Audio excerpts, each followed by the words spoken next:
Hello guys, this is your friend. We are back with a new fanfic. Which is what if Naruto has ultimate power and developed a few special abilities, part 2.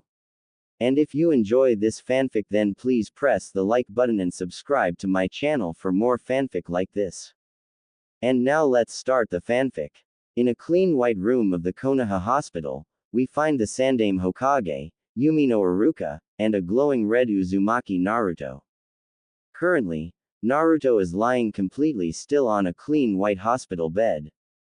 To see a still Naruto at all is disturbing, but this is just unnatural. The aura surrounding him was acting as a shield of mist that ends an inch from his skin, obscuring his features.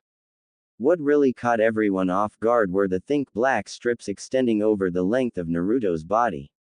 When they first began to appear, people just thought they were burns, but now the marks have extended the length of Naruto's body, turning and twisting into intricate patterns. The most disturbing thing, though, was the constant contractions of his muscles. Even though Naruto hadn't moved an inch since falling unconscious, his muscles have been moving constantly, expanding to dangerous levels, then collapsing in on themselves, followed by the sickening sound of breaking bones. That sound was always followed by his muscles reconstructing and compacting into more lithe and obviously more powerful forms, and then beginning all over again. This process would start at the top and work all the way down his body. It started with his jawline and his shoulders, followed by his arms, chest and back, then his legs, and finally all at once they would collapse in on themselves with that sickening crack and a slight shiver of the barrier and pulse from the markings. The whole process took just over 2 hours to complete. Each time and every single time it completed, every person in the room would wince. It was quite obvious that the process as a whole would be excruciatingly painful if the boy wasn't unconscious for it. Hokage-sama, will Naruto be alright? This change that's happening to his body is horrifying. He's been out for half a day already, and this, whatever it is that's happening to his body, I just don't know what to do. I don't know Iruka. The jutsu he used before Kage Bunshin is ancient. The only person that really understood the full extent of the jutsu was the Yondaime. We have no idea of the side effects on a normal person, let alone a Jinchuriki. It is obvious that the Kyuubi is trying to do something. Maybe it's healing the boy. So you're saying we can't do anything for him? Asked Iruka with a choke in his voice. No. We can be here for him and wait for the results of the Med Nin's tests. We should be here for him when he awakens. What about the Kyuubi? Is it trying to hurt Naruto? I doubt that, Iruka. The Kyuubi must be trying to heal whatever damage the jutsu did to him. The jutsu in the scroll are sealed away for a reason after all. With that said, both men turned sad eyes on the glowing form of Naruto and waited for his return. In the darkness of the collapsing sewers. What do you mean changes? Why should I even talk to you? My life has been a living hell and it's entirely your fault. Everything that has ever gone wrong in my life. Everything.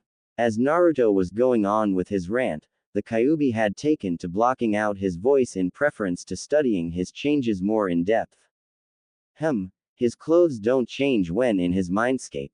I'm surprised by his different appearance though. I wonder if this is what he will look like once he absorbs enough of my Yuki, or if it's just a reflection of our connection. Even if that's true, it's still years off. If only I could figure out a way for him to use my power freely without damaging himself like he has. The only way for that to happen now is for him to use it in small bursts until he adapts to it. But that's dangerous, and if I wait for this fucking seal to work, he may die before he could use my Yuki freely. I will have to wait and see how my own attempt at seals works out. Before that jutsu he was much better off. His old system grew accustomed to my Yuki over the last 12 years. Even though this new chakra circulatory system is much stronger, it has no experience with my Yuki. If he uses too much at once, I won't be able to save him again. I guess we will have to take it in small steps until I can figure something else out. After Naruto sees the object of his fury was spacing out on him, he breaks his boiling point and yells, "Hey! I said, are you listening to me, you baka ball of fur? Answer me when I'm talking, you son of a bitch homo." When the Kyuubi snapped out of its thought process and heard this, it let out a deafening roar followed by a wave of red Yuki that sent Naruto right into a wall, further cracking it. The Kyuubi bellowed in a demonic voice filled with rage like Naruto had never known. If you ever call me that again, I will ensure your life will be racked with pain for the rest of your existence. You will listen to me because if it wasn't for me, you and I would be dead because of your baka. Exclamation mark. You will be patient and quiet, or I will let you deal with these changes on your own. And you will show me the respect I deserve, or else I will kill you in such a painful way that I will be completely satisfied to die with you. As Naruto slowly pulled himself out of the wall and slowly made his way back to his previous spot with more than a little fear, he simply thought to himself, okay, never call the fox a bitch again, it is right though, I probably should calm down. I have no idea what's going on and that puts me at a disadvantage. I'll listen to what the fox has to say, at least until I find out what's happening to me. May I at least ask one thing, Kyuubi-san, since this does concern me mostly? Kyuubi raised an eyebrow at the respectful tone, as long as it's respectful and short. We are limited on time to repair your body and save our lives. You need to understand what is to happen fairly soon. Hi, thank you, but I would like to know why you saved me. Sighing, Kyuubi had to think for a moment before saying, it's bad enough that a beautiful vixen like me has to live in a filthy mind like yours, but now I have to listen to a gaki like you as well.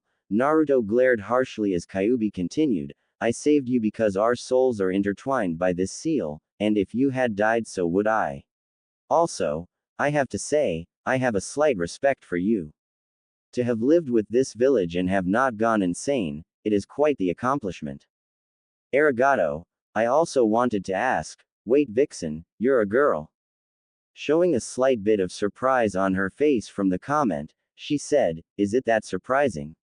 I didn't think it was that hard to figure out, Kyuubi giggling, or as close to giggling it can come to. I just never figured you for a girl, I guess. I mean, when you think of a demon, you really don't think of, boy or girl, you know. I can understand that. Well, that was your one question. From here on, you will be quiet and listen. I will tell you when to ask any questions. Other than that, remain quiet. We need to hurry. Understand? I actually had another question that I didn't get answered. Too late, you will have to wait till later. You better sit down, this will take some time. With a slight pout for not getting his question, Naruto walks a little closer to the cage. At the Kyuubi's advice, Naruto took a seat in the water and tried to remain quiet for the explanation. Taking a deep breath, the Kyuubi began, to begin, I'll explain the reason why you felt so much pain before and what caused the transformation. After taking a moment to close her eyes and organize her thoughts, the ancient demoness spoke again. It was because of the jutsu you used. The Hitoshirezu Kensai no Jutsu was only meant for use with ninjin chakra. Because of me, a biju being sealed in you, once the jutsu had finished drawing out all of your latent chakra, it started to draw on my Yuki as well. So I tapped into your chakra and it hurt me. No, you tapped into my Yuki and it hurt you, and don't interrupt.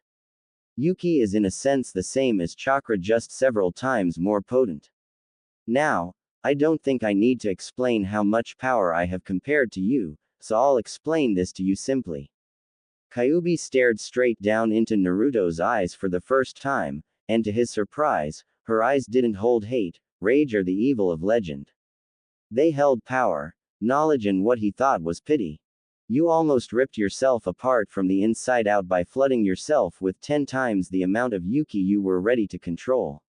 If you were older or more experienced with it, you may have had a chance, but it was just too soon. What? I thought you said I wasn't dead. You lied to me, you son of a bit. GGGGRRRRRRR. Gulp. Vixen. Naruto subconsciously curls his tail around himself and flattens his ears in a very vulpine way. That's better, but I am female, so the son thing doesn't work, and this is your last warning with that insult. To continue, you are not dead. If you were dead, we wouldn't be here, she said with a very noticeable twitch to her eye and barely restraining her giggle for his fox-like behavior. Why does he have to call me a bitch? Anything else would do, but to call me a of all things. Where is here anyway? Asked Naruto, pointing his ears up again. Breaking away from her thoughts, Kyuubi said, we are currently inside of your mind while I'm repairing your body. So I'm going to be okay. I'm going to live? Asked a hopeful Naruto. Yes, you will live, but as I said before, there will be some changes as well as some setbacks in you using my power. Before Naruto could ask about anything, the Kyuubi continued her explanation. To be more specific about where we are, we're in the mindscape that is the meeting place between our souls that this seal creates. Naruto looked confused. As per the norm, since meeting the Kyuubi, our souls are meeting. How can our souls be speaking to each other? Just as with the physical manifestations you see now, the mindscape is only for our comfort. We are currently talking to each other's souls, and a soul is just a collection of energy, experiences, and emotions. Would you feel more comfortable floating in an endless void staring at a cloud of red energy that is 100 times larger than your own or the beautiful me? I understand the soul thing, but if all this is for our comfort, why is it a sewer and not a ramen bar or something? Asked Naruto with a confused face and crinkled nose at the smells he was beginning to notice. That's what I thought at first when I woke up. It looks like a sewer because it's a reflection of what you have felt in your life, as well as your emotions. You should have seen it after you failed that test. I thought I was going to go blind from the ugliness of this place. Naruto looked sheepish for a moment before saying, sorry about that. I didn't mean to do that. If that's true, then why is it all broken up and cracked? And if it can change from what I'm feeling, does that mean I change it by feeling different? It's like this now because your body is still damaged and being repaired. Whatever happens here is a reflection of your physical body and state of mind. If you pay close attention to your surroundings, you will notice it being fixed as we speak. The pipes above our heads represent your blue chakra circulatory system as well as the path my red Yuki travels. The walls represent your body, muscles, and bones. As Naruto looks around, he can see many of the cracks in the walls closing up slowly. He then notices that the walls are being marked with the same patterns as his tattoos as they are being fixed. When he looks above, he notices that the blue pipes are falling apart, showing deep purple colored ones underneath that seem to be much thicker, but not as big as the red. As for you changing this place, I don't know, and I would also advise not to try it until I'm done fixing your body. It's hard enough to bypass the seal as it is. If you break my connection with you now, we would both die. Oh, I guess I should be careful about what I'm feeling then, Kyuubi. Why are the blue pipes turning purple? Oh, that, your circulatory system was beyond repair, so I had to use my Yuki and mix it with what was left of your old coils to make new ones out of our combined energies, then solidify it into a new system of coils. The mix of red and blue caused the purple color, I suppose. By this time, Naruto was far too confused to get excited over this fact or to question it. Okay, back to these changes you've been talking about, what are they exactly?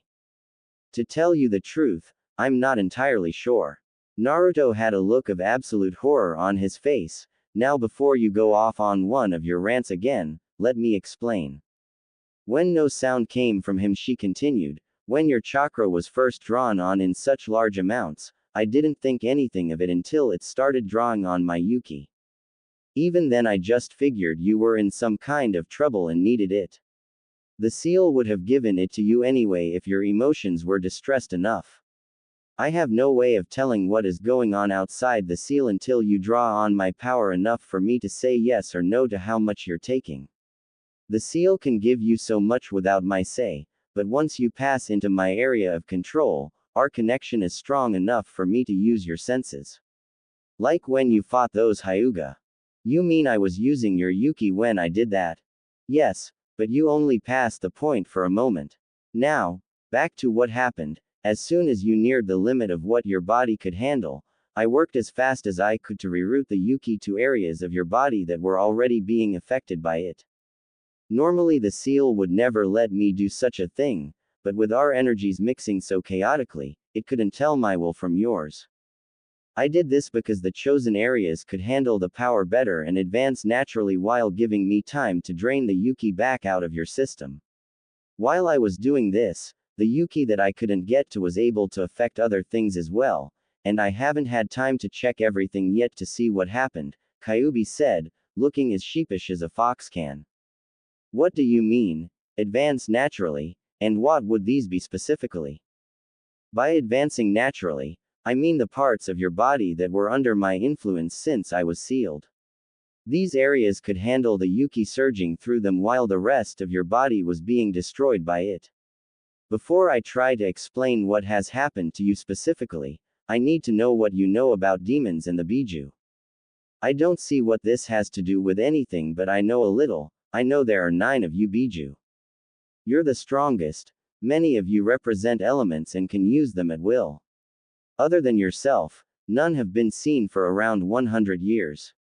Other than that I don't know about the specific Biju. As for demons, they live a long time, even the weakest are supposed to be quite powerful. Lower level ones were mostly wiped out hundreds of years ago, and the ones that are left other than you Biju are supposed to be easily taken care of by a Junin.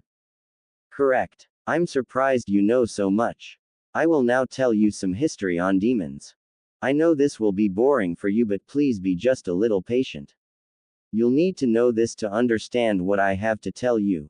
5,500 years ago, at the beginning of shinobi times, demons walked this land unchallenged. At this time, humans mostly hid away and few survived unless under the protection of a demon lord such as myself. Around this time is when the 9 Biju first arrived. You see, at that time most demons were actually Hanyo or half-demons. Excuse me, I don't mean to interrupt, but what do you mean they were half-demons? You humans only started recording your history about 3,000 years ago, so I guess you wouldn't know. I'll explain, but this is a lot further back than I intended to go, so pay attention. Every 10,000 years, the energies of creation itself come together, bridging the 5 worlds. These worlds are heaven, hell, the demon realm, your world, and the realm of the summons. Wait, demons are from hell, right? No, that is a misconception of humans. What you humans call demons are actually elemental spirits. We only received the title of demon because of the war. I will explain about that later. To continue, Kami-sama created the worlds of heaven, hell, and earth in the beginning. For a time, that was all there was. He created man on earth for unknown reasons and allowed them to live their lives as they pleased. This was even before my time.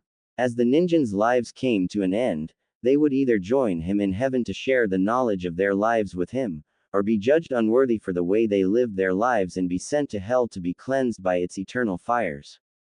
As this was being explained, Naruto's mind was strained to its limits to understand it all and was coming up short. His new ears were almost smoking. You see, as the humans expanded and grew in power, they began to become arrogant and filthy creatures, living in everlasting war with each other. Every year, less and less were judged worthy of joining with Kami. After so many were judged to be unworthy and sent to be cleansed, Kami began to wonder what was happening to his creations to cause this. Wait, how could Kami not know what's going on? Isn't he all-powerful and all-knowing? No, even Kami rested after creating the universe. He is all-powerful compared to any other being in existence, and even I don't know where he came from. He is all-knowing for the fact that nothing can be hidden from his eyes. Your thoughts, feelings, intentions, past, and even your future are all his to witness when he wants to, but if he is not looking, he does not know. He can only watch one world at a time and know what is happening there. Even Kami has cosmic rules that must be followed. Because of this, he did not see what was becoming of the cleansing souls. To say Naruto's world was rocked was an understatement. He had never been a follower of religion or really considered the ways of the universe, but to discover that the ultimate being was fallible is quite the shock. As Kyubi noticed his stupefied look, she decided this was just a little too much information at the moment. Well, I've gotten off topic. Long story short, Kami decided to wipe the slate clean after solving the problem of the cleansing souls and started again. This time though, he also created intelligent creatures other than humans. In other words, he created the summons, and demons, or elemental spirits, to maintain the cosmic balance. The summons were originally created to guard the borders between the 5 worlds, and to ensure this they were given the ability to move between them freely. The demons though were created to balance and maintain the elements that made up the universe. Both demons and summons were created in the appearance of the animals of the human world, only on a grander scale, since in truth, we were working together for the same goal as the others. After all this was done, Kami decided to rest and leave the world he created in the hands, or paws, of his guards and caretakers.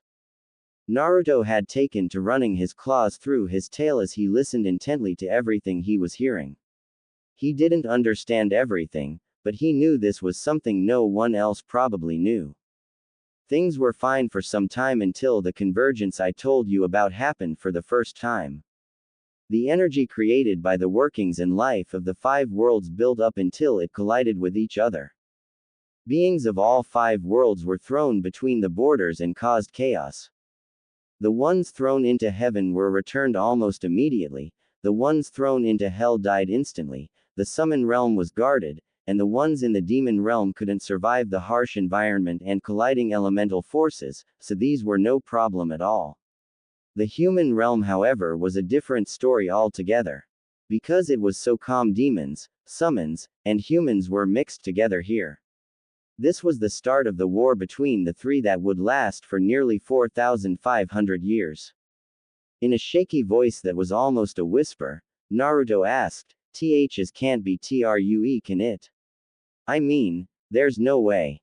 Looking down at the confused boy, Kyubi lowered her head to be more level with the boy. With as much of a soothing voice as she could make, she said, "I know this is a lot to understand, Naruto-kun, but you need to know this to understand what is happening to you. You would have eventually asked question that would have led to this anyway, so it's better to explain it now while we have time. And it lets me keep you distracted while I finish." Composing himself and taking a few moments to clear his head and process what he had heard so far, Naruto finally believed he at least understood what was told to him. He then locked eyes with Kyubi and gave a nod and a swish of his tail. "Very well, I will make this as brief as I can." The summons instantly decided that they needed to return everything to normal to protect the balance, as is their duty. The demons, which had been locked into the horrible elemental realm and never seen such a peaceful place, wanted to stay. This is what started the war. While the summons were powerful and had abilities of their own, the millennia of inactivity had made them weak, while the demons living in their hellish realm were stronger, more resilient, and could bend the elements to their will for battle. The realm that I and all other demons come from is horrible. It is always chaotic with clashing elements and is barely livable outside the areas the demons are aligned to. Because of these conditions, many of us grew cruel and sadistic. We had to fight with each other for the livable areas. One clan would battle another constantly. This is why the demons are so strong. Is that why you said the war lasted 4,500 years? Because the summons were lazy and the demons were hardened by their day-to-day lives. Yes, the war was long, hard, and even after our best efforts eventually dragged the ninja into it after the first 1,000 years or so on the summons side. During the 1,000 years of battle, the humans observed and learned of the energy the demons used to bend the elements as well as how the summons used their techniques. This was the beginning of chakra. Even though humans couldn't use Yuki like we demons can, they were able to learn how to use chakra combined with the ways of the summons to imitate us. Naruto slowly nodded. It made some sense when he thought about it. You see, this war was not only how jutsu started, it is how the summon contracts were forged as well. The summons needed reinforcements because the ones that were brought to this world during the convergence were wiped out after the first 2,000 years of the war, so the humans that had discovered chakra during this time worked with the remaining summons to create the contracts to bring reinforcements. You see, this is also the way your Cage Bunshin was created. Seriously, Kyuubi, how was that? Asked Naruto with stars for eyes and tail waging. With a slight giggle, even though the summons originally could move freely between the borders, after the convergence they were unable to and still can't to this day without a human summoning them. When the ninjan first attempted this, it was a complete failure. Even though they could reach the summon realm, they did not have the power to pull the summons forth. Even when hundreds of humans gathered, they still didn't have enough power. I even lack the power to do that. Wait, if that's true, then how do we summon today? That is where Cage Bunshin comes in. Tell me, how does that jutsu work? Do you even understand it? Not really. In the scroll, all it said is that you pull together air and other things in the atmosphere and hold them together with your chakra. You know half the jutsu. If that's how you form the body, where does the mind come from? Naruto simply looks on with puppy dog eyes. Your soul, Naruto-kun, every time you make a Cage Bunshin, you place a small piece of your soul in it. That is why they take so much chakra, why you can hear each other's thoughts, and why, when they are dispelled, you know what they know. A Cage Bunshin is a part of your soul, and that is where the connection comes from. Naruto just stares off blankly. This is also how summoning works. By signing the contract, you exchange a piece of your soul with the group of summons the contract belongs to. This allows you to make a Cage Bunshin in the form of the creature you are calling and place their soul into it. That is also why summons can't die, they are not really here. Because of their powerful souls and the amount of chakra used to create the body, it's as if they are really here even if they are much weaker because of this. In reality, summons and demons are equal in strength, but because the summon creatures are here in proxy bodies, their powers are limited. Just as one of your Cage Bunshin are. This is way too much information, so if this war had never happened, not only world high-level shinobi not have summoning contracts, there wouldn't even be shinobi, would there? Probably not, since humans only learned of chakra from their contact with demons and summons. To finish the explanation of the war, eventually some humans sided with demons for their own profit, survival, or strangely enough, love of them. By the end of the war, the original demons were all but dead for one reason or another, and the war had been won in their descendants' favor, even though most didn't remember why the war had even started. By this time, the leaders of the realms of the summons and demons had contacted Kami-sama for help. In an odd voice, you spoke to Kami. No, not directly anyway. At the time, I and the other Biju were the strongest of the demons, not the wisest. Kami agreed to allow a select few demons and summons to enter the human world in our real bodies to restore balance and free the humans. This is when we first appeared in human history and legend. When we arrived, it was horribly easy to restore balance. It didn't even take 50 years to do so. Once we were done and prepared to return, as were our orders, we as well as the summons received orders to remain here to maintain the balance in Kami's name. We were ordered to hide and stay out of the affairs of the world as a whole, which we demons didn't like at all. We believed that we should be able to at least wander if we wished. But you and the other Biju appear many times in history. Doesn't that mean you disobeyed orders? Good question. The summons asked if they could just leave their contracts with their chosen humans so they could return to their kin and home.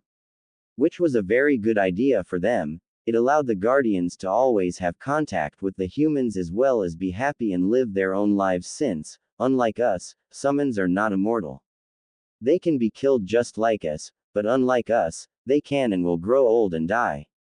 As Naruto was listening intently to the explanation of ancient history and legend, he completely missed when Kyuubi stopped referring to him as human and began speaking of him with words like, us instead. I wonder how he will react. Will he hate me? I couldn't blame him for it. I just hope the truth doesn't break him.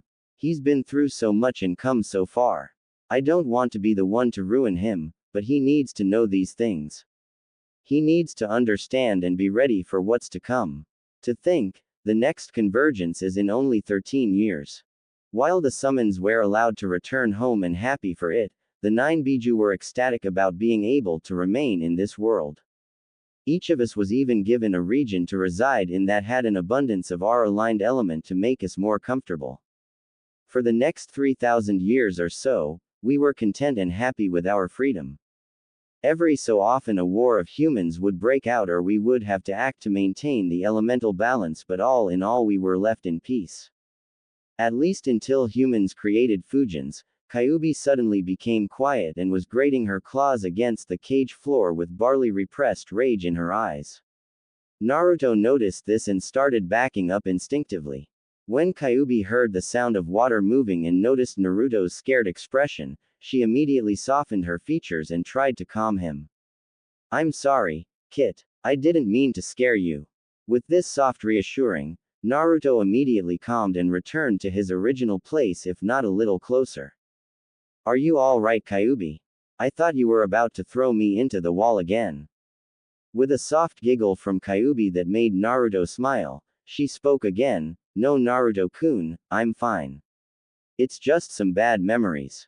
One by one, every one of my fellow Biju was sealed by humans, either into ancient artifacts or into other humans, as you very well know.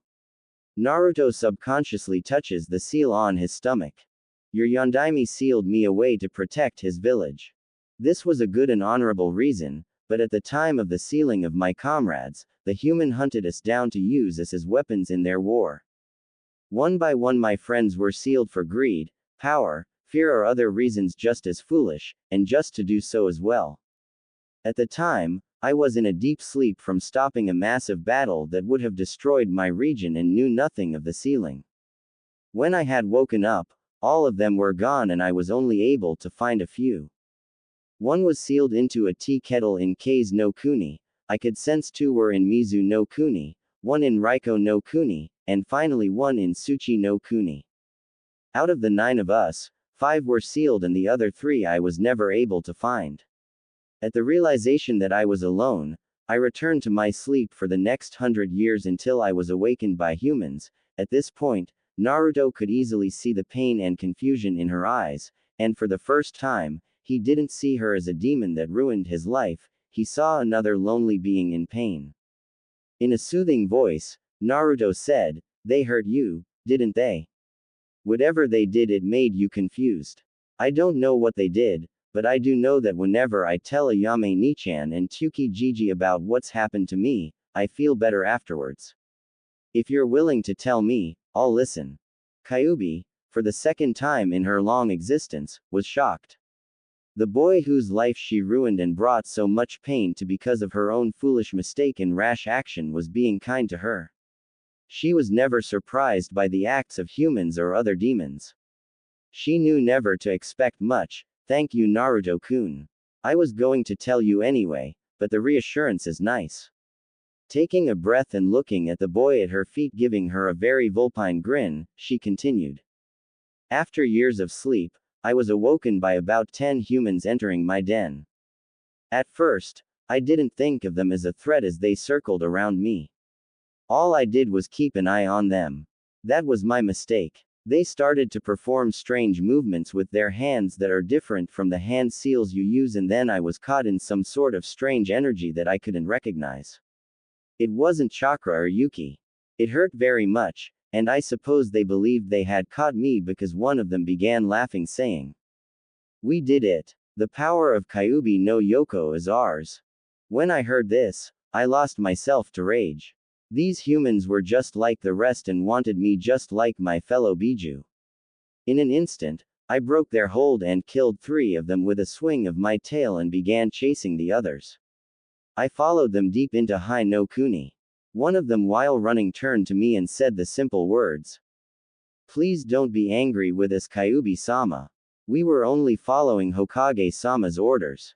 At the end of that statement, I stopped my pursuit of those humans and headed straight for Konoha. I believe you know the rest.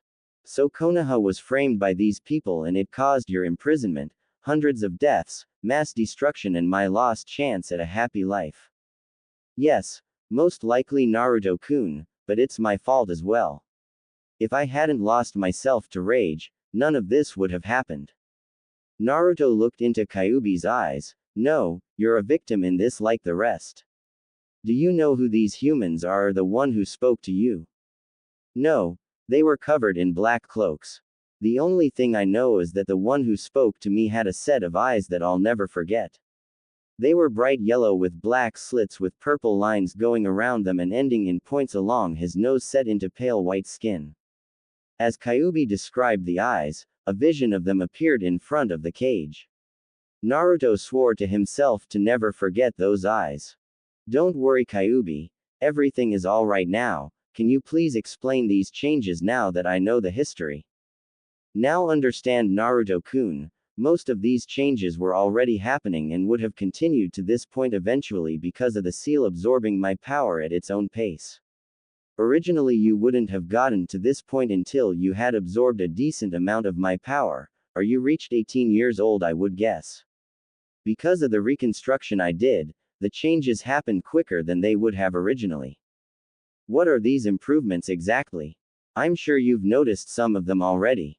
You mean I'm going to have a fucking tail? Wincing at the shriek Naruto had let out, Kyuubi just shrugged before saying, no. I don't know why you have a tail while you're here, but if I was to guess, I would say it's your mind's way of measuring how much of my power you've absorbed, like your tattoos or maybe the connection between our souls. Huh, was Naruto's intelligent reply. What's with the tattoos anyway? He asked as he held up his slightly glowing arm. Kyuubi looks off to the side for a moment and watched the markings extend from the wall and finally into the cage. I wonder if he will not like this. The tattoos are my solution for your weakened circulatory system. Before this, I was always able to leak more of my power into your system at any time to heal you and keep you safe. It was my defense system that I was always able to send more power, but now that I was forced to make this new system, I won't be able to protect you like I used to by sending my Yuki to help. Kyuubi then looked down with a worried and serious expression. If I even sent enough Yuki to you at the moment to heal a broken bone, you would die from your system rupturing. So my healing was always you helping me. I guess that makes sense. I always wondered how I did that, but what do these marks have to do with anything? I have studied the Shiku Fujin extensively over the years and came up with these seals. I originally created them so that one day I could make my vessel stronger. I knew that one day the seal would weaken enough for me to place them and allow you to use my power easier. Now they are a way of survival for the both of us. It will be some time before you can use my Yuki in any decent amount with this new system. In effect, these work the same way the seal did when it took my power and leaked it into your chakra system to strengthen you and contain me. These seals allow me to send power straight to your body. By doing this, I bypass your weakened system and directly enhance your healing factor. But doing it this way damages your muscles and has a very strict time limit once activated. So in effect, this will only be for extreme emergencies. Not to mention my Yuki in large amounts is just as damaging as it is healing. Naruto was quiet for a moment as he tried to process what Kyuubi had just said. So these marks are just a way for me to use your power until my inner system can use it again. Yes and no, they are a way for you to use my power indirectly at the moment, but I originally made them so you could draw on my power through your inner system and the tattoos in unison. It was my version of a filter. This way you could have drawn on more power than you normally would have been able to and not have damaged yourself as much. But to my disappointment, I found that these seals normally draw on small amounts of my power, just as the Shiku Fujin does. I can force more power through them, but for only a few moments at a time where I risk hurting you and damaging the seals. I am looking for a way to extend the time limit. So the tattoos are an emergency way for me to use more Yuki. Will they always show like this, and what's this about your power hurting me? The tattoos will only show when enough Yuki is flowing through them and disappear from view when not. As for why my power is damaging, humans were never meant to wield my level of power. Your body is put under great strain when you use it. That includes healing you. I won't bore you with how, but normally when you use my Yuki, it is forced through your system and smothers your chakra out of the way. My plan was to split the strain by having some flow through the seals and some flow with your chakra system. You would still get the same level of power, but only half the strain on your system. I won't even pretend to understand that, but I get there to help, for emergencies, and will make me stronger. Is there anything else about them, and what about this tail? You said it was a measure of power. What does that mean? There are other uses for them, but we will leave that for later. You understand the idea of the seals basically. As for power, I guess I'll have to explain this too. Ninjan have a limit to the chakra their bodies can hold by the physical conditioning they've been through and how well trained they are. That is why you must train physically and mentally to prepare for high-level jutsu. We demons on the other hand simply grow in strength with age and the need for power, such as the harsh environment and elements we deal with and control. We start with one tail to store our yuki in, and as soon as it's filled we grow another. This process takes hundreds of years per tail, and most demons don't live long enough to claim the title of a biju, even if they grow multiple ones. Does that mean there are more than the 9 biju in this world? Also, what are the other biju? You're a fox, so what of the others? We will leave the specifics of the other biju for another time. To answer your question, there are only 9 biju, and the other demons with the same number of tails fight the current holder for their title as a biju. By now though, I would guess there is a new set of biju in the demon realm. About your appearance while here, Naruto-kun, I won't lie to you. When I was sealed, you became a Hanyo after being exposed to my yuki. The influence my power has over you will only grow from here on. I doubt that you will become a fox or anything, but after you absorb enough of my power there will definitely be some drastic changes to your body so you can handle the yuki. It will be years before this change occurs, but it will eventually happen, I think. The appearance you have now is what I believe you will look like minus the tail and ears. As she finished explaining this, Naruto looked shocked, even horrified. When he looked down into the dirty black, he could see a detailed reflection. He finally got his first good look at the extent of his transformation. His clothes remained the same except for his orange jacket and shinobi tools. Naruto's once blonde hair was longer and hung in between his shoulder blades. It was just as spiky as always, but now it was jet black all the way down to the tips of the spikes, which were crimson red in color, and seemed to almost glow in the dim light. Nestled in the massive mane of hair were 2 blood-red fox ears with black tips. He again noticed the blood-red tail with a black tip swaying behind him. When he studied his face, razor-sharp 1-inch canines met his eyes, and to his further horror, deep violet eyes with slits replaced his blue depths. Lastly, Naruto followed the path of his tattoos took. From his forehead, 2 strips flowed over his eyes and split to follow his whisker marks. The bands from his eyes continued down his neck to meet his shoulders, where they ended in a cone pattern split into 3 sections. His arm and legs began with 4 strips at the end of the digits and flow up his forearms and calves and meet a thick band around his biceps and thighs that merge into another 3-section cone shape. Hesitantly, Naruto pulled up his shirt and sees that all these marks are connected to the Shiku Fujin on his stomach. On each side of the seal are 2 more strips that curve to a point and end just above the abdomen. Finally, there are 3 thick strips that cover his chest that curve up to almost meet his neck and shoulder symbols. At the realization that he truly looked like a demon, all the calls of demon, monster, and abomination all came back, and now he knew they were true. For the first time in nearly 8 years, since the time he was first beaten by a mob of villagers, Naruto cried. He truly cried. He cried out everything he had suffered for nearly 10 years of his life. All of the loneliness, pain, and torture. He let everything out. For Kyuubi's part, she didn't know what to do. A Naruto that was yelling, arrogant, or confused she knew how to handle. In the 6 years since she had awakened, she had never seen the boy cry. She decided it was better to let him have his time. This was probably the only place he felt safe to cry. After a while, Naruto finally calmed down and choked out the remark, "You probably think I'm weak now, don't you?" Kyubi only shook her head with a sigh as she said, "No, if anyone has the right to cry, it's you. I doubt any weak ninja could have lived your life and still have been sane. I actually feel honored that you feel comfortable enough around me to cry. Most creatures barely have the strength to look me in the eye when speaking with me." As Naruto dried his eyes, "Well, you have been nicer to me than most people. Demon or not, I guess that just made it okay," he said, wiping the remnants of his tears. Kyubi looked on and decided to talk about something to calm Naruto.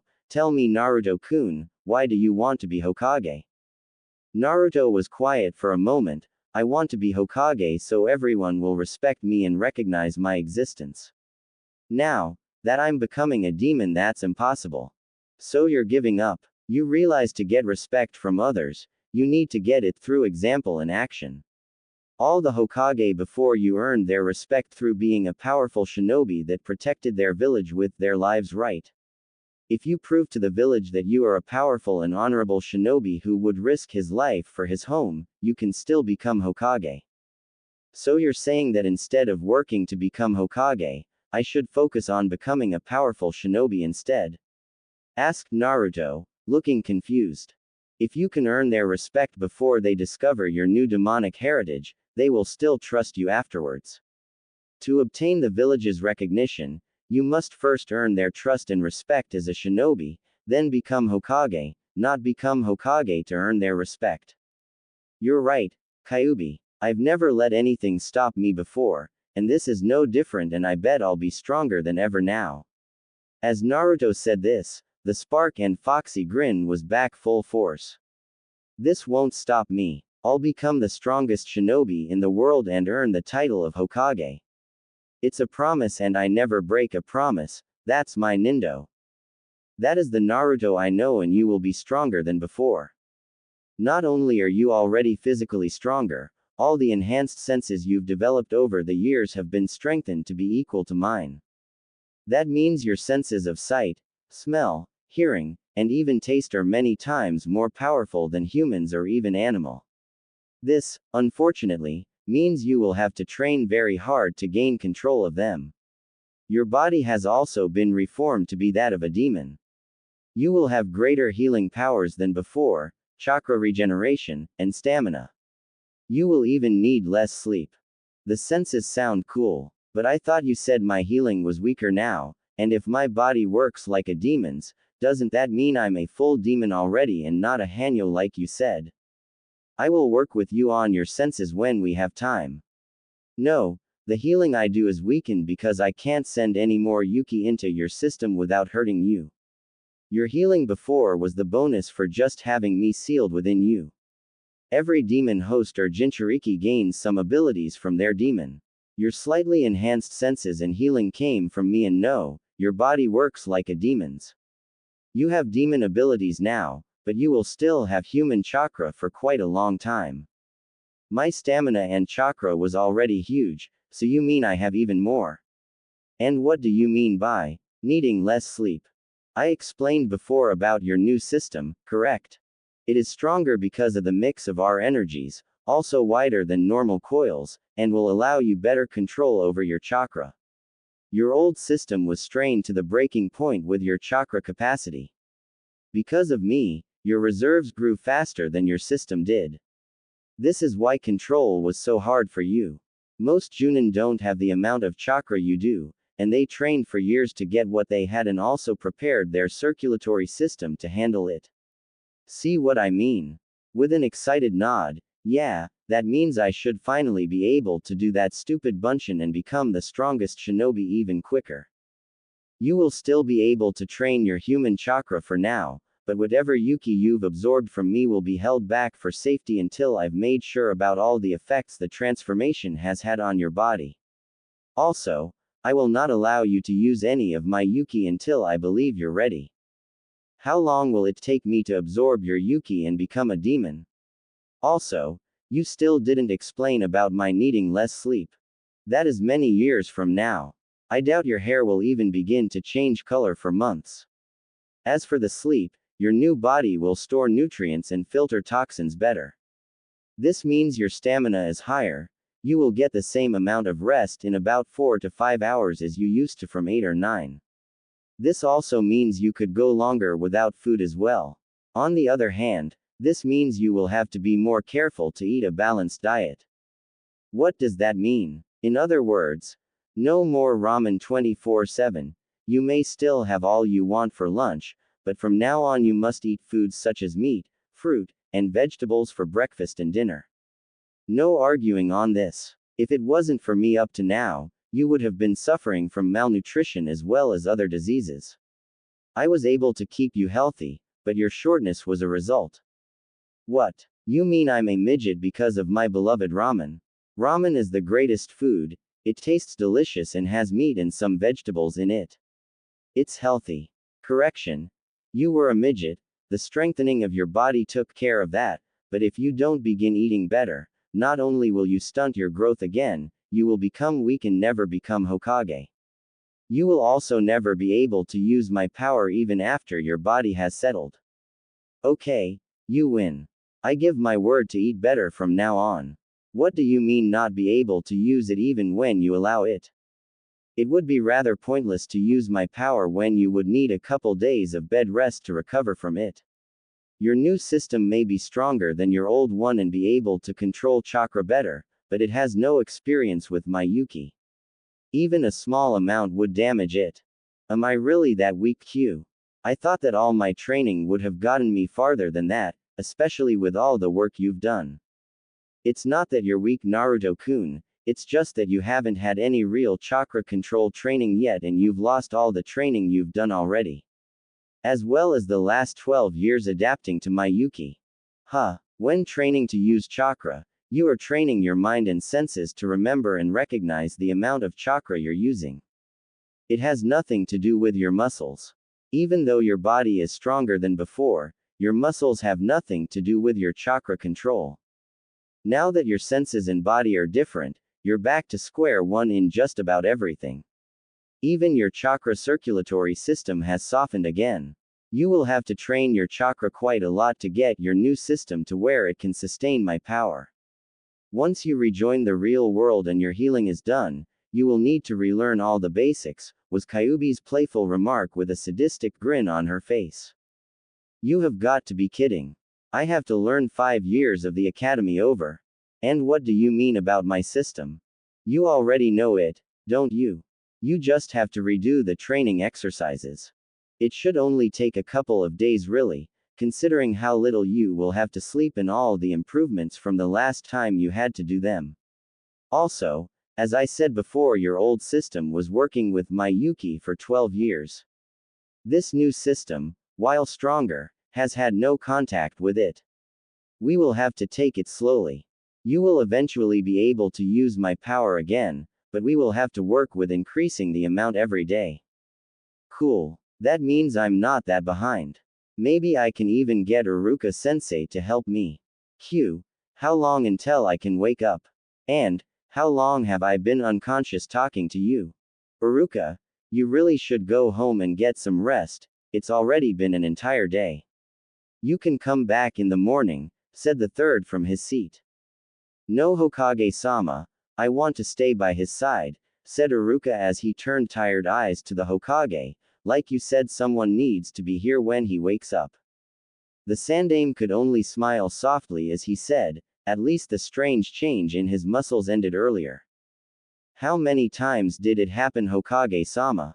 The Sandaime slowly walked to the end of the bed and picked up the clipboard and began to read from it. The first one began on our way here at about 4:30 a.m. and began again every 2 hours and 7 minutes. He went through the process 9 times.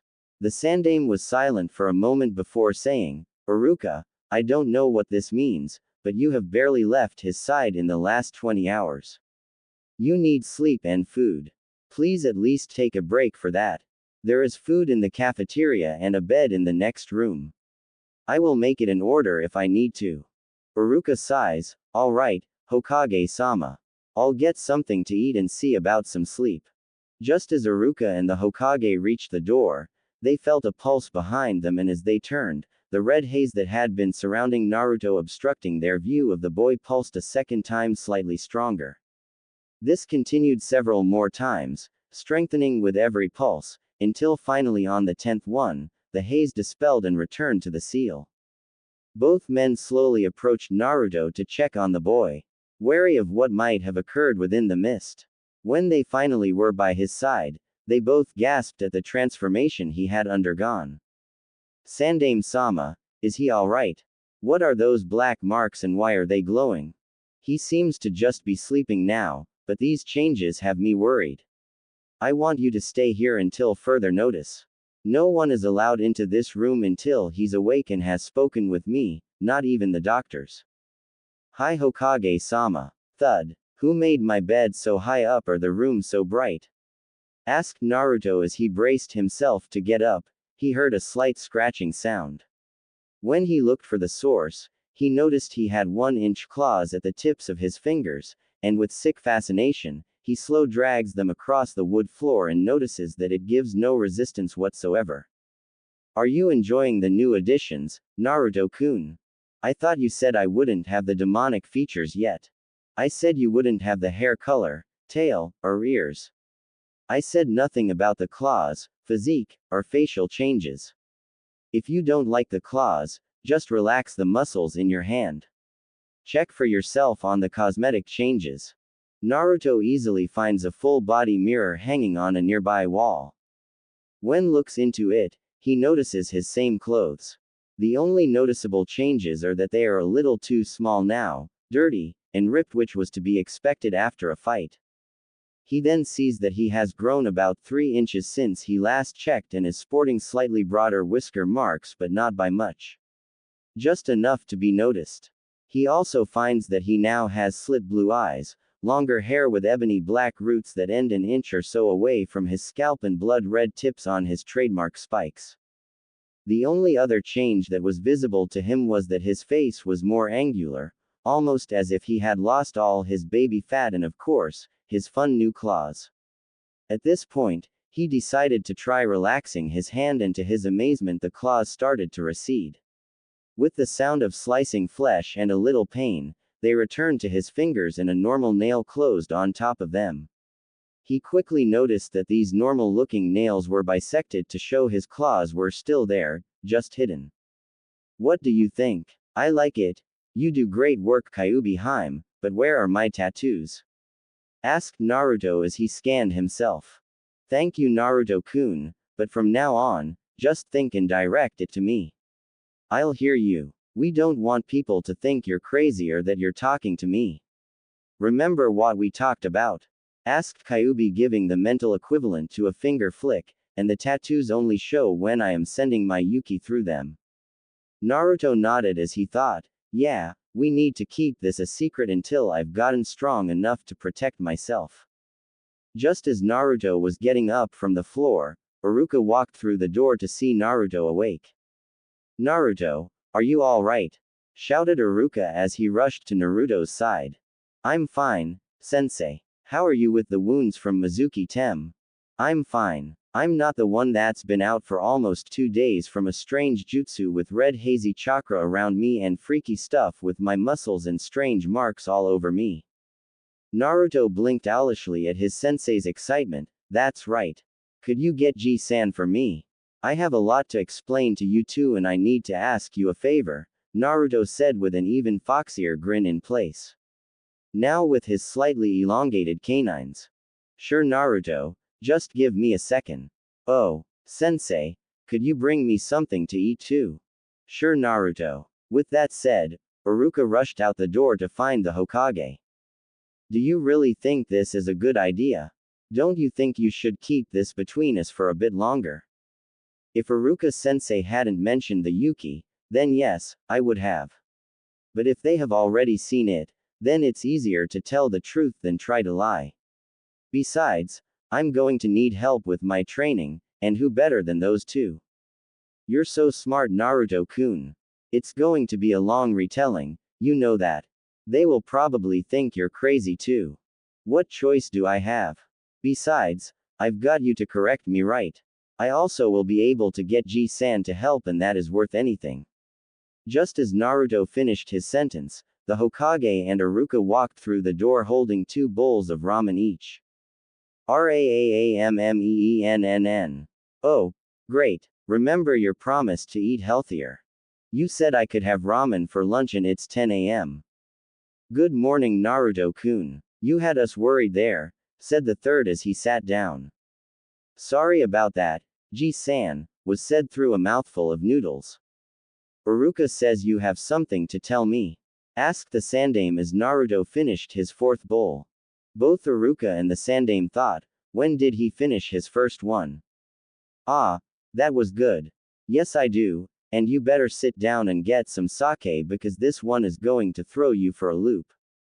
After blinking a few times, both of the men took seats next to Naruto's bed. Where to start? Pondered Naruto. How about at the beginning, Naruto? Suggested Iruka with a brotherly smile. All right. Well, after I activated the Hitoshirezu Kensai no Jutsu, here we go. This is definitely going to take a while, Naruto-kun. 4 hours later and 3 bottles of sake the Hokage got out of nowhere. Any questions, you guys? Asked Naruto from his seat. The 2 men in front of him just looked at him with pads of paper, pens, highlighters and tape recorders in hand with, "Are you insane?" looks. As the Sandame was rubbing his temples to relieve the oncoming headache, Naruto, let me get this straight one more time, the jutsu you used nearly killed you. The only thing that saved you was that the Kyuubi was able to control the chakra, or Yuki, enough to reconstruct your body into that of a demon, as well as give you a new chakra system made out of both yours and Kyuubi's separate energies. Am I right so far, Naruto? Naruto nodded. This also gave you enhanced senses, claws and the new looks, as well as some other abilities that you're not sure of yet. You also said that you would have gained these powers eventually anyway from the seal's natural process, but the changes were just speed up by this incident. That's right, Ji-san. Q also said I needed to relearn all of the basics again because with my new body and chakra system, it's as if I never went through the training in the academy. That's actually the favor I wanted to ask you, Iruka-sensei. Really, I would be happy to train you again. It should be fun, said Iruka, thinking of all the things he could help Naruto improve on this time around. Before that though, I have a few more questions, Naruto. This story about the war, other worlds, Kami, is it true, and when was the last time you spoke to Kyuubi? I believe so. It makes sense, doesn't it? I mean, with the summoning contracts and all. Both men couldn't help but nod their heads. The last time I spoke to her was just before I woke up. Q said that she would contact me when she finds out what the other changes and powers are. Alright, now, do you trust her, and if so, do you believe her story? Yes, completely. And I doubt that she would lie about the story or the yellow-eyed man, said Naruto, locking eyes with the Sandame. That can only be Orochimaru. I can't believe he was responsible for the attack. I never should have let him live. I need to keep this quiet for now. Alright, Naruto-kun, I want you to get some rest. The doctors said you could leave tomorrow and start your training with Iruka. It's not like I could get any rest at home anyway, and this food is better than what I can get normally. Iruka and the Hokage couldn't help but raise an eyebrow at that but remained silent. Also, I thought team assignments were tomorrow. After what Mizuki pulled, Hokage-sama pushed back the team assignments by 2 weeks so he could investigate. And what do you mean better food? Hospital food is horrible. Cool. That means I have 14 whole days to train with you, sensei. Naruto's mood took a darker turn when he went to continue. By the food, I mean that most markets won't serve me, and any restaurant other than our ramen stand kicks me out. You can't be serious, Naruto, said a shocked Sandame. Ignoring the Hokage's statement, Naruto asks, when do we start training, sensei? Of course, we start first thing in the morning when you are released. I will get a few things together. Bye, Naruto. Iruka, please wait for me outside. Naruto-kun, said the Sandame as Iruka left the room. Yes, Ji-san. asked Naruto as he was extending and retracting his claws. First, why didn't you tell me about your trouble with the markets? Naruto looked down before saying, it just didn't seem important whenever I got to see you. Whenever I could, I just wanted to have fun, but I've done alright, so don't worry about it. The Sandaime just sighed, knowing he wouldn't get any further even if he tried. I took the liberty of checking on the jutsu you copied from the Forbidden Scroll and removed the ones I didn't approve of and replaced them with more appropriate ones, said the third as he tossed Naruto his scroll back. See you later, Naruto. How the hell did he do that? How did he even know I copied jutsu? I didn't even know he had come near me to take it. He did it while you were eating your ramen. This is why we are starting to train your senses as of now. I will first release your sight. Get ready. This is going to hurt for a while. Numerous curses and many thumping sounds were heard from Naruto's room for the rest of the day and well into the night.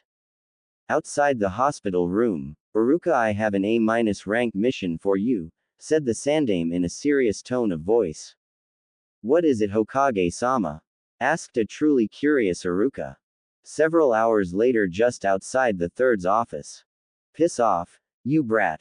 I doubt the Hokage would take the time to spit on you, said the secretary in a shrew-like voice. Iruka, while under a henge, had to bite his tongue to keep himself back from slapping the woman, which would ruin the whole mission, and he could already feel the bloodlust of the Hokage from behind the door. As the door swung open, the wizened leader appeared with a deceptive smile on his aged face as he said, Naruto-kun, I'm so glad to see you. I've been expecting you for a while now. As Iruka under the henge entered the office, the Sandaime turned to the secretary. You're fired. I want your desk cleaned out and you gone by closing. As the secretary sputtered, he turned and entered his office behind Iruka. Iruka, how was it? It wasn't as bad as we feared, was it? Asked the Sandaime as soon as he reached his desk with worry obvious in his aged voice. No. Hearing this, the aged leader noticeably relaxed. I knew my people weren't that horrible. Naruto has always had a knack for exaggeration, was his thought as he lit his pipe. It was much worse than what Naruto said, was Iruka's flat reply with all seriousness. As the third choked on the smoke from inhaling too fast, he asked, what exactly did they do that was so awful?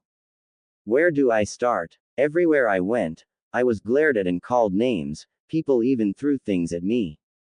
Every restaurant, and I mean every restaurant except Ichiraku Ramen, kicked me out, and some even threw garbage at me.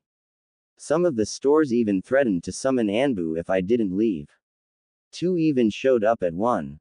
The few stores that would serve me double or even triple charged me for the worst product, and most of the shinobi stores only sold me equipment from the bins of damaged items to be fixed and still charged me full price. Look and see. As Iruka pulled out several kunai and shuriken, the Sandaime noticed that they were obviously rusted, off balance, or bent. The weapons weren't even fixable. They would have to be melted down and reforged to be used for anything. They charged you full price for these. At Iruka's nod, the elderly man lost half his wrinkles as his face tightened with anger. When I tried to enter the shinobi library was when the Anbu showed up. As soon as I entered, some pink-haired banshee screeched for them. I believe she was Haruno's wife. Pink hair is rare, after all. The Hokage only responded by saying, I believe we need to make a quick trip, Iruka. Outside Naruto's apartment. He doesn't even lock his door? Asked Iruka. As the two entered, they were disgusted. It wasn't that it was dirty, it was just the room itself. The walls were peeling and stained. The roof and walls had holes in them. The windows were broken. All the furniture was obviously scavenged. The only food in the whole apartment was instant ramen, the really cheap kind that tastes like re-warmed piss. Inside the small refrigerator, that was clearly a pre-installed item, was a single carton of milk that expired a month ago. The Hokage was literally trembling with fury now, as he slowly counted back from 1,000, something he hadn't had to do since his lectures with Jiraiya all those years ago about the boy's lecherous antics. If he was going to do it, then do not get caught, and especially don't run to him if he did. I had no idea he was treated this poorly, he muttered around his pipe, though I suppose that's no excuse. Uruka nodded, noting that the boy's bedroom was as sparse as the rest of the house, lacking the things that defined a teenage boy. Trophies, littered clothing, not even hidden porn. With the jutsu Naruto had made, he at least expected that. Uruka, I want you to take this letter and gather all the clan heads. It's time for a meeting. Hi, Sandame-sama, he must be really serious. The clan heads haven't been gathered since the Uchiha massacre. Hyuga Hiyashi was a man of many virtues, but patience was not one of them. As head of the prestigious Hyuga clan, he didn't particularly like being summoned from his bed to attend, of all things, an unarranged council meeting. This isn't like Sarutobi, he thought as his pale eyes narrowed, unless we're going to war again. As he entered the council chamber flanked by his bodyguards personally selected from the branch family, he noted that everyone was present, even the Aburame clan's Shibi, whose silent presence added an air of seriousness. Sume, head of the Inazuka clan, was also present with her dog. The three members of the Ino-shika Cho were also present, Inoichi sitting quietly, Choza eating a rice ball, whilst Shikato was looking around, seemingly bored. The elders, council was also present in their normal bickering state. When the Sandame appeared, Hiyashi was about to speak up when he noticed the look in the old man's eyes, a look that he'd only seen once before, and wished never to see again. The look the Sandame carried when a young Junin went against his orders and led over 100 shinobi to their deaths. It has come to my attention that there have been a number of injustices being committed upon a certain citizen in this village, someone who I'm sure you're all aware of. The clan heads looked amongst each other utterly confused until Inazuka Sume, in her ever-eloquent way, spoke up. Who the hell are you talking about? She asked, which basically summed up everybody's thoughts. Sarutobi glared at the woman and her canine companion until said animal began to whine. I am referring to one Uzumaki Naruto. The elders began to speak out when they were silenced by a glare filled with more than a little killing intent. Everyone in the room snapped to attention as the Sandame's robes whipped around him as he released chakra. Nara Shikato actually sat up straight, eyes wide with a ridged posture, saying, "Oh fuck, he's pissed." In the world of shinobi, there are several facts that anyone learns quickly. One is that one doesn't become a kage without being the strongest, most powerful ninja in the village, and secondly, that being in the same room as an angered kage meant one of few things: someone was either going to be demoted, killed, spending the next few years either performing D-ranked missions or recovering from the most severe beating of their life in intensive care. From the look on the Sandame's face, it looked like all of the above was about to be added to the ever-growing list. This boy is only a teenager, and yet he has suffered such mistreatment that it's a wonder he's not unbalanced. Just look at this. As he said this, he turned on a video recording of the treatment Uruka hanged as Naruto received. At the looks of confusion, he continued. Sarutobi scowled. Uruka took it himself while spending some time hanged as Naruto. He turned to look at them all. Yumuino Uruka, former hunter nin, now retired as a Chunin instructor, spent a day disguised as Naruto, and the level of abuse he suffered varied from outright cruelty to potential murder. And this is without knowing his changes, Sandame thought to himself. Hiyashi frowned. So, the boy has the fox spirit sealed in him. He is nothing but trouble and a nuisance to the village. Wouldn't it be better if someone just killed him? There was a general amount of agreement from the clan heads, except unsurprisingly Aburame Shibi, who merely remained silent. The Sandame scowled at the Hyuga head. Vessel or not, I swore to the Yondaime that the boy would not be harmed by this village. His last wish was for the boy to be seen as a hero. Hiyashi frowned. Pardon me, Hokage-sama, but I fail to see why the Yondaime would put so much emphasis on this boy's safety. I'll admit the man was a saint, but even he wouldn't harbor a demon. Again, there was a round of agreement, and Hiyashi felt as if he'd sufficiently ended the argument, especially when the Hokage sighed deeply and pulled out his pipe. Perhaps you're right, what was I thinking? Hiyashi smirked, A simple lapse of judgment, Hokage-sama. After all, why on earth would a man go to such lengths to protect his own child? Konoha Hospital. As Naruto was buried under the sheet of his bed with the pillow pulled tightly over his head, people could hear light moaning from him. Q. How many more senses do you need to turn on? I'm about to go insane. That's the last of them, Naruto-kun. Sight, smell, taste and hearing have all been started. It even appears you have gained a slightly stronger sense of touch, but it shouldn't be much of a problem. How long until it stops hurting? Asked Naruto in a rather pathetic voice. It will stop hurting when your mind can deal with the strength of your new senses. Until then, your pain isn't from your sensory organs as it feels. It is from your mind saying that something isn't right and needs help. Well, can you tell it that there's nothing wrong? I'm sorry, Naruto-kun, but the only way to deal with this is to take the time and allow your mind to adapt and come to terms with what is happening.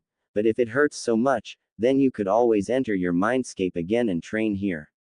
How would that help Q? Inside your mind you can't feel pain unless you want to. While your physical body adapts to your senses, you can train them inside your mind. It won't stop the pain later, but at least it will lessen it when you wake up. Sounds better than nothing Q. What do I need to start? Just calm down, close your eyes and relax.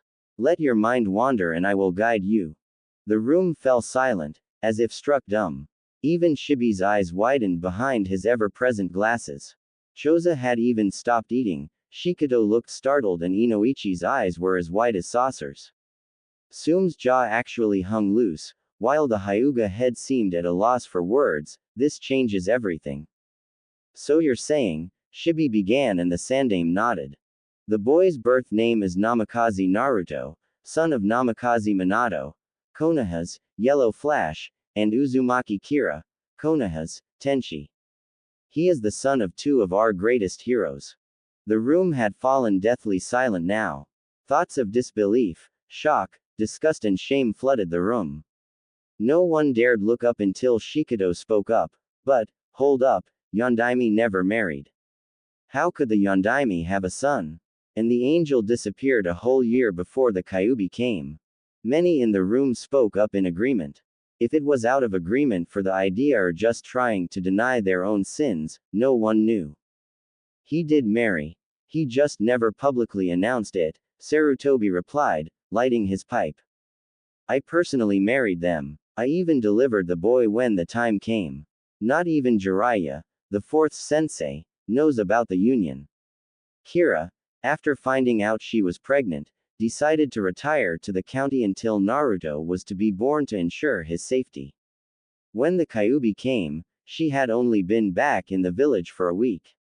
He took a drag of his pipe. Only two other people know of the boy's heritage.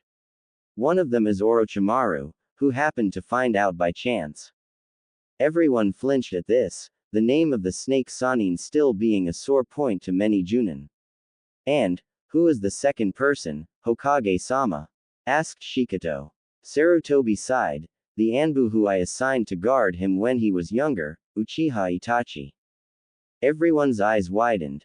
2S class missing nin with knowledge of the Yondaime's son, this was bad. Also, as you have all already been informed, as a result of a jutsu he recently used to stop a traitor from stealing the scroll of seals, he has speed up the natural process of the fourth seal. As a result of this, he has gained several special abilities from the Kyuubi, and soon he will gain control over the Kyuubi's chakra entirely. Everyone flinched as the math added up. The son of Yondaime and Konoha's angel, coupled with the infinite chakra of the Kyuubi as well as any abilities he may have gained from it. This combined with the treatment he's received. Sarutobi exhaled. So as you can see, we have a genin with the potential to become the next Hokage who, according to Iruka, has more than enough reason to justifiably hate everyone in this village. The elders flinched at this, realizing what this meant. It would be the Uchiha massacre all over again, on a larger scale. As of today, I am making it clear that if anyone so much as threatens the boy and I hear of it, I'll trace it back to their clan head and execution will be a very likely possibility. He looked around. I trust the actions I have explained today will not occur again. The clan heads nodded, before being allowed to leave, their worlds sufficiently shaken. Hiashi, in particular, was trying to see the potential benefits in this turn of events. Limitless power and the blood of the Yondaime combined with unknown abilities, he frowned. This boy would make a brilliant ally to the clan. I think a little family meeting is in order. But first I need access to the boy. Hiashi stood. Sandaime-sama. Yes, what is it, Hiashi? Asked the Hokage with a raised eyebrow. Since we all are already gathered, may I make a suggestion for the boy's punishment for his indiscretion against my clan?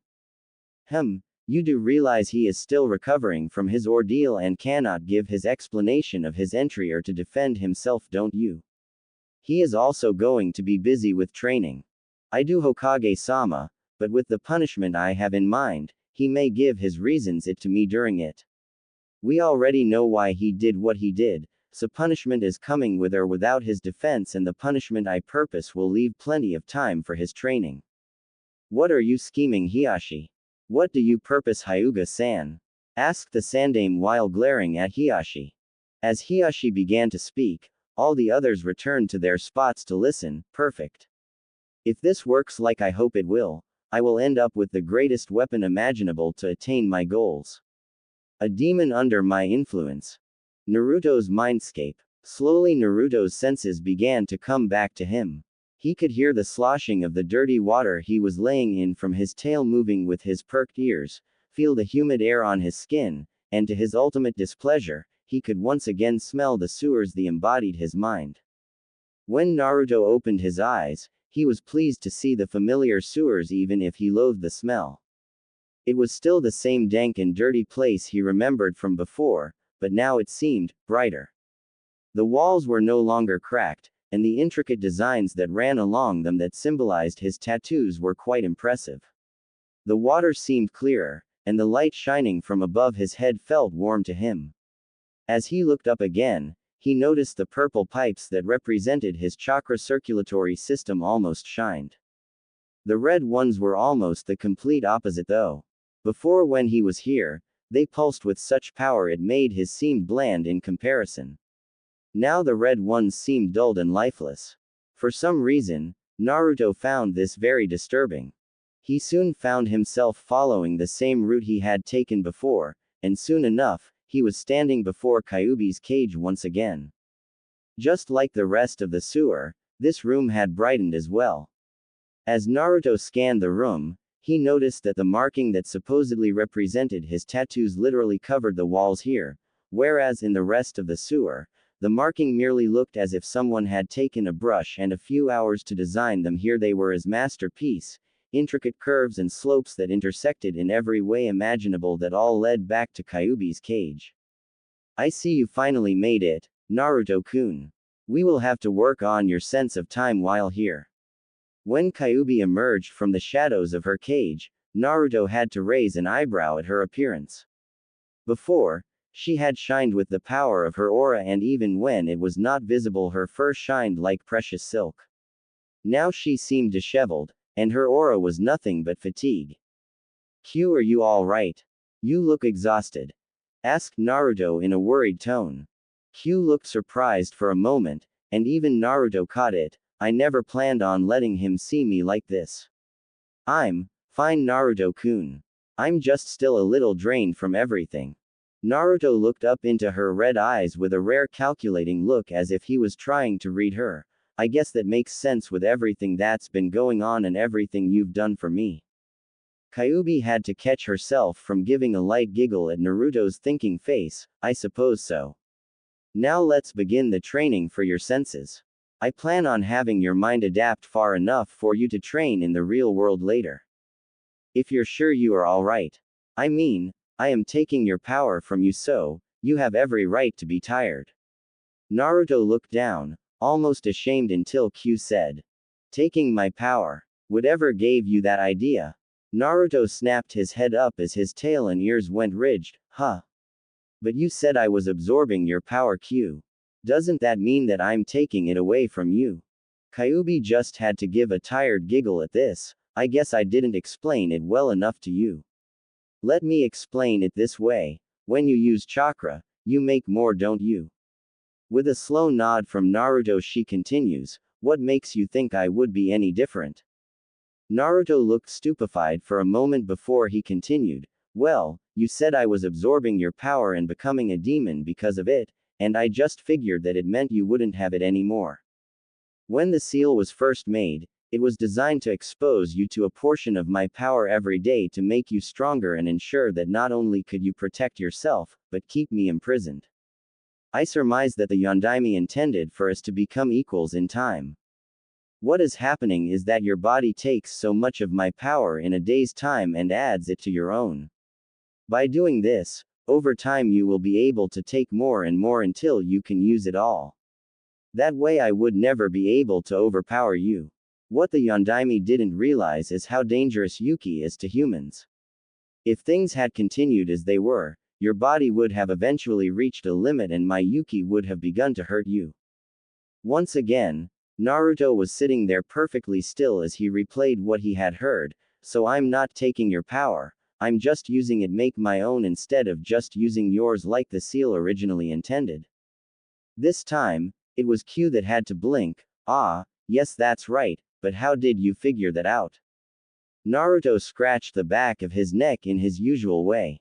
Well, when you explained all of this to me before, you said that your power was mixing with mine to slowly get my body to make Yuki on its own, but you just said that the seal was meant to allow me to use your power, not make it my own. It just kind of clicked, is all. Instead of my body just growing stronger so I can use your power, you changed it so that your power is helping me make my own. Okay, file this one under the many things that this boy has done to surprise me. Yes, I couldn't have explained it better myself.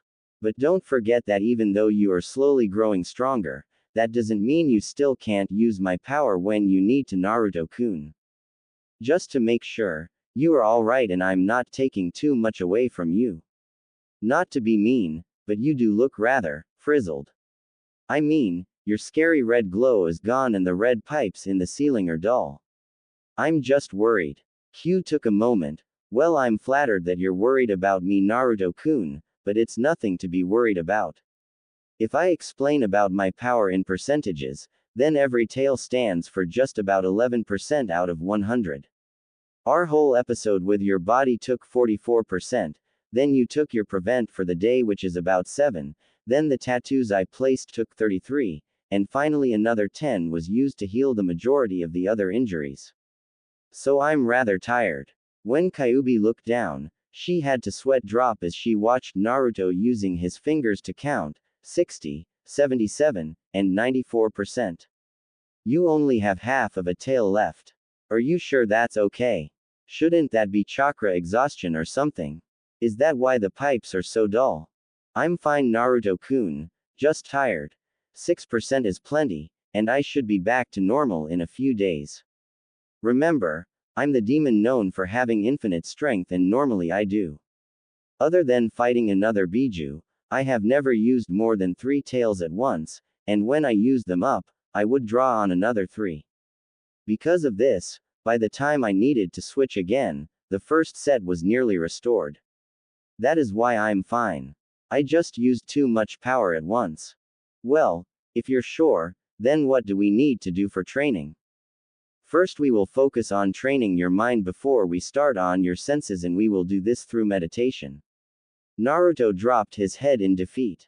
Good, Naruto-kun. You could have more focus, but we can work on that more later on.